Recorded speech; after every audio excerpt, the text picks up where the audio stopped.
Bismillahirrahmanirrahim. Assalamualaikum warahmatullahi wabarakatuh. Sahabat yang beriman, tanpa kita sadari, kita adalah hamba yang selalu berbuat maksiat setiap harinya. Bila dihitung-hitung dari beranjak dewasa hingga saat ini, pasti tak terhitung banyaknya maksiat yang kita lakukan. Akan tetapi Allah Sang Maha Pengampun selalu memaafkan sebesar apapun dosa kita selama nyawa belum sampai tenggorokan. Setan akan terus menggoda manusia hingga hari kiamat tiba. Ada 3 pokok maksiat yang harus kita garis bawahi agar tidak terjebak di dalamnya. Apakah saja itu? Pokok-pokok maksiat baik yang kecil maupun yang besar yaitu: 1. Bergantung hatinya kepada selain Allah. 2. Mengikuti kekuatan marah. 3. Menaati kekuatan syahwat. Hasil puncak ketergantungan hati kepada selain Allah adalah syirik dan berdoa kepada selain Allah. Hasil puncak mentaati kekuatan marah adalah pembunuhan, dan hasil puncak menaati kekuatan syahwat adalah zina. Allah mengumpulkan 3 pokok ini dalam firman-Nya. Dan orang-orang yang tidak menyembah Tuhan yang lain beserta Allah dan tidak membunuh jiwa yang diharamkan Allah atau membunuhnya kecuali dengan alasan yang benar dan tidak berzina, barang siapa yang melakukan yang demikian itu niscaya dia mendapatkan pembalasan atau dosanya. Quran Surat Al-Furqan ayat 68. 3 pokok ini saling menyeret kepada satu sama lainnya. Syirik menyeret kepada berbuat zolim dan zina, sebagaimana ikhlas dan tauhid dapat menyelamatkan seseorang dari keduanya. Sebagaimana firman Allah tentang Nabi Yusuf alaihissalam, demikianlah agar kami memalingkan dari perbuatan buruk dan zina. Sesungguhnya ia, Yusuf, termasuk hamba-hamba kami yang diikhlaskan. Quran Surat Yusuf ayat 24. Oleh karena itu, semakin tauhid seseorang itu lemah di hatinya, maka semakin kuat kesyirikan dan perbuatan kejinya. Ayat yang semakna dengan ini juga adalah firman-Nya, maka sesuatu yang diberikan kepadamu itu adalah kenikmatan hidup di dunia, dan yang ada pada sisi Allah lebih baik dan lebih kekal bagi orang-orang yang beriman, dan hanya kepada Tuhan mereka bertawakal. Dan bagi orang-orang yang menjauhi dosa-dosa besar dan perbuatan-perbuatan keji, dan apabila mereka marah, mereka memberi maaf. Asy-Syu'ara ayat 36-37. Dalam ayat ini Allah mengabarkan bahwa apa yang ada di sisinya lebih baik bagi orang yang bertawakal kepadanya, dan ini adalah tauhid. Kemudian Allah mengabarkan bahwa mereka meninggalkan dosa-dosa besar dan perbuatan keji, ini adalah meninggalkan kekuatan syahwat. Lalu Allah mengabarkan bahwa mereka apabila marah segera memberi maaf, ini adalah meninggalkan kekuatan marah. Dalam ayat tersebut Allah mengumpulkan antara tauhid, iffah atau menjaga kehormatan dan keadilan. Inilah poros seluruh kebaikan. Sahabat yang beriman, semoga kita senantiasa menjauhi 3 pokok maksiat tadi. Amin. Wallahu a'lam. Wassalamualaikum warahmatullahi wabarakatuh.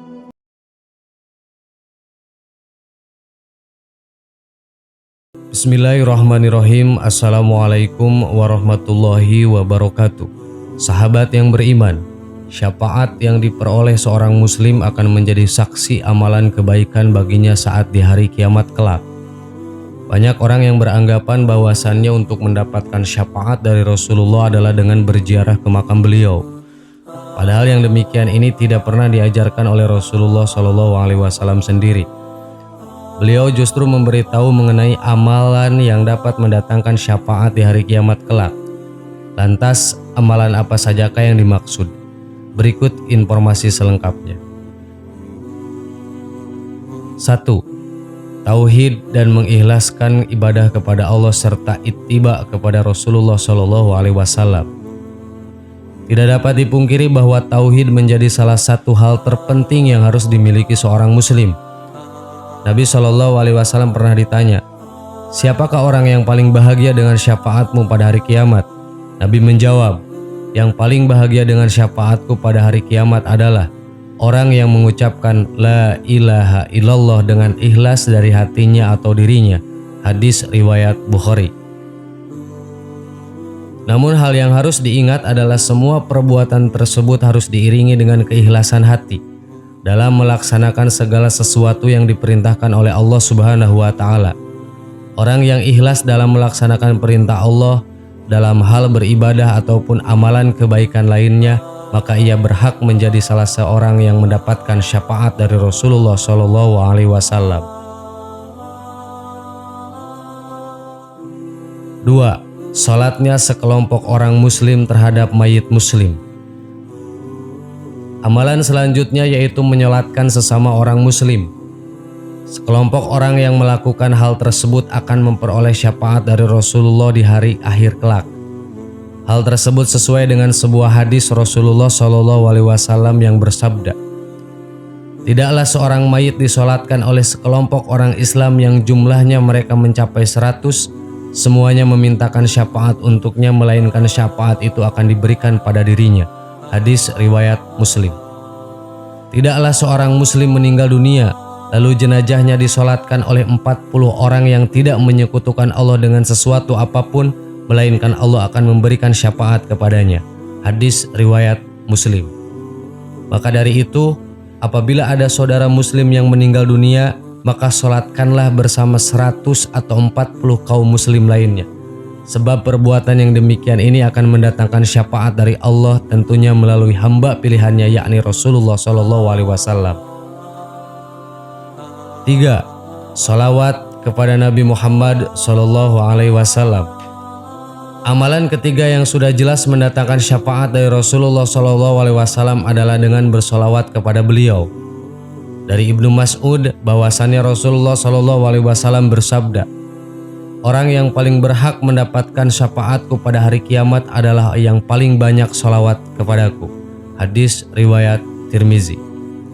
Barang siapa yang bersolawat kepadaku di pagi hari 10 kali dan di sore hari 10 kali, maka dia akan mendapatkan syafaatku pada hari kiamat. Hadis riwayat Tabrani. 4. Puasa, baik puasa wajib maupun puasa sunnah. Selain bersolawat kepada Rasulullah, ternyata menjalankan puasa wajib ataupun sunnah menjadi salah satu jalan untuk mendapatkan syafaat dari Rasulullah Shallallahu Alaihi Wasallam di akhirat kelak. Rasulullah Shallallahu Alaihi Wasallam bersabda, "Puasa dan Al-Quran akan memberi syafaat kepada seorang hamba pada hari kiamat kelak. Puasa akan berkata, 'Wahai Robku, aku telah menahannya dari makan pada siang hari dan nafsu syahwat. Karenanya perkenankan aku untuk memberi syafaat kepadanya.' Sedang Al-Quran berkata, 'Aku telah melarangnya dari tidur pada malam hari. Karenanya perkenankan aku untuk memberikan syafaat kepadanya.' Maka keduanya pun memberikan syafaat." Hadis riwayat Ahmad. Kedua amalan ini di hari kiamat kelak akan berdoa kepada Allah dan meminta izin kepadanya untuk memberikan syafaat bagi orang yang mengamalkan puasa dan membacakan Al-Quran. 5. Senantiasa berdoa setelah azan. Rasulullah Shallallahu Alaihi Wasallam tidak pernah menganggap sepele suatu amalan kebaikan. Bahkan orang yang berdoa ketika azan akan mendapatkan syafaat di hari kiamat kelak.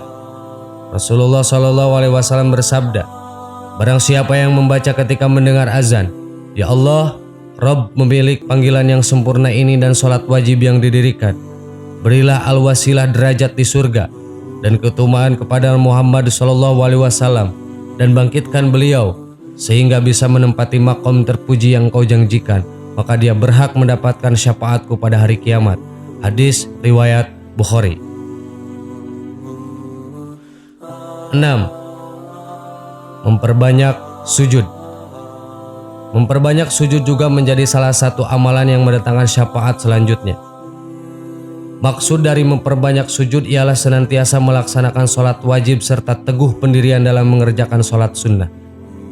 Selainnya sujud sholat wajib dan sholat sunnah, ternyata sujud tilawah ketika membaca ayat-ayat sajadah dan sujud syukur termasuk dalam sujud yang mendatangkan syafaat dari Rasulullah Shallallahu Alaihi Wasallam. Beliau bersabda, dari Rabi'ah bin Ka'ab al-Aslami, dia berkata, "Aku pernah bermalam bersama Rasulullah Shallallahu Alaihi Wasallam. Lalu aku mendatangi beliau sambil membawa air untuk wudhu. Beliau berkata kepadaku, 'Mintalah.' Aku berkata, 'Aku minta untuk dapat menemanimu di surga.' Aku berkata, 'Itu saja.' Lalu beliau berkata, alaihissalam bersabda, 'Tolonglah aku atas dirimu dengan banyak bersujud.' Hadis riwayat Muslim. Tidak hanya akan memperoleh syafaat dari Rasulullah Shallallahu Alaihi Wasallam, ternyata orang yang berbanyak sujud selama hidupnya juga akan mendapatkan syafaat pada para malaikat. Dalam hadis sahih, Rasulullah SAW bersabda, apabila Allah telah selesai memutuskan di antara hamba-hambanya dan Allah ingin mengeluarkan hamba-hambanya yang terjatuh ke neraka bagi hamba yang bersaksi bahwa tiada Tuhan yang berhak disembah kecuali Allah, Allah pun memerintahkan para malaikatnya untuk mengeluarkan hamba-hamba yang menyembah kepada Allah Subhanahu wa Ta'ala. Maka para malaikat mengeluarkan mereka dari neraka. Malaikat mengetahui tanda-tandanya dari bekas-bekas sujud dari anggota badannya. Dan Allah juga telah mengharamkan api neraka untuk tidak memakan bekas-bekas sujud dari anggota badan para hambanya. Hadis riwayat Bukhari. 7. Membaca Al-Quran, mentadaburinya dan mengamalkan isinya. Amalan selanjutnya itu membaca Al-Quran, mentadaburinya dan mengamalkan isinya.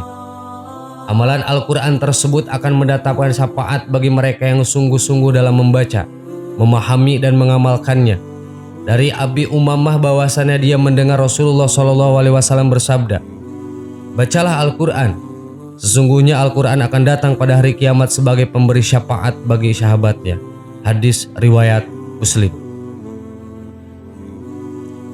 8. Tinggal di Madinah, sabar terhadap cobaannya dan wafat di sana. Hal ini telah dijanjikan oleh Rasulullah SAW dalam sabdanya. Beliau bersabda, tidaklah seorang sabar terhadap kesusahannya, kemudian dia meninggal, kecuali aku akan memberikan syafaat padanya atau menjadi saksi baginya pada hari kiamat, jika dia seorang muslim. Hadis riwayat Muslim. Maka beruntunglah bagi mereka yang senantiasa bersabar ketika mendapatkan cobaan saat berada di Madinah, sebab Rasulullah akan memberikan syafaat kepadanya. Rasulullah SAW bersabda, tidaklah seseorang dari umatku sabar terhadap cobaan Madinah dan kesusahannya, kecuali aku akan memberikan syafaat padanya atau menjadi saksi baginya pada hari kiamat. Hadis riwayat Muslim. Barang siapa yang ingin mati di Madinah, maka matilah di sana. Sesungguhnya aku akan memberikan syafaat bagi orang yang mati di sana. Hadis riwayat Ahmad. Sahabat yang beriman, itulah 8 amalan yang dapat mendapatkan syafaat dari Rasulullah SAW. Semoga kita termasuk salah satunya. Amin. Wallahu a'lam. Assalamualaikum warahmatullahi wabarakatuh.